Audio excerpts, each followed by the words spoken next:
how's that number arrived at? Let me help you with that. And the Hoover City Schools received $85.6 million from the 1 cent sales tax that the county passed in 2007. At that time, that $85 million had raised their fund balance, their reserves, to $150 million plus. The city reduced its share to $2 million, since all the money we'd be doing would be adding to the surplus.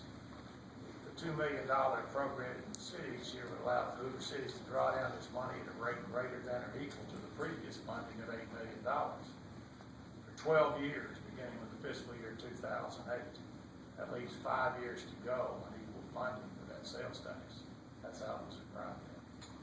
Okay, I guess the question is, with all the additional budget line items, and I'm again grasping a time frame from 2004 to 2013, each budget line item in the city of Hoover increased significantly, the least of which was 18%. So my question is it, at what point in time do you feel as though that the education system would require and raise to a level of priority where the funding would increase? When they requested.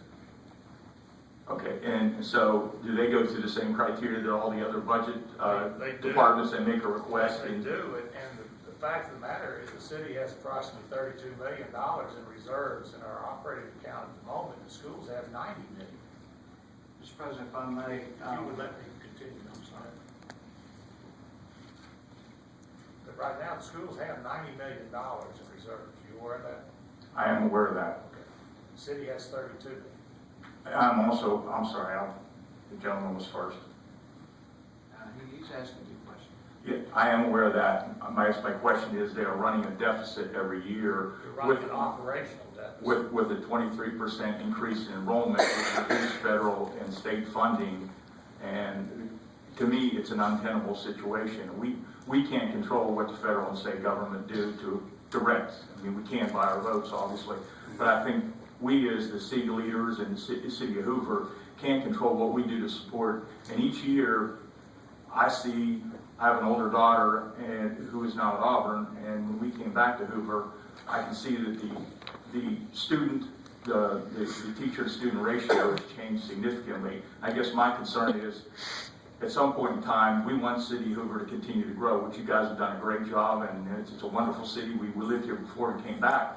But my question is, at some point in time, that deficit is going to catch up, and it's not going to be too long, and it's not going to be a situation where either the Hoover City Schools, who cannot raise money, they have no ability to raise money, all they can do. Let's get some terms. The deficit is around $6 million. It was projected to be 16 or 18. That's correct. That 16 or 18 didn't happen. It dropped down closer to 10. Correct. And they were over 100 million at that point. Mm-hmm. The deficit at this point is in the $6 million range. So there's no danger to our school system. Our school system needs to require 3 months of reserves, which is $37 million. So to that extent, there are about $47 million to the good in overfunding in the reserves.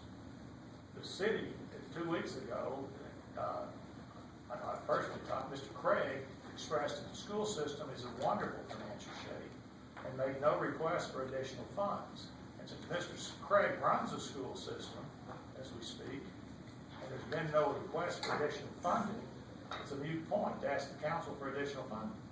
Would you consider additional funding if, whatever the new superintendent, if they came and asked for additional funding, would you consider? If they would justify it with their budget, absolutely. Okay.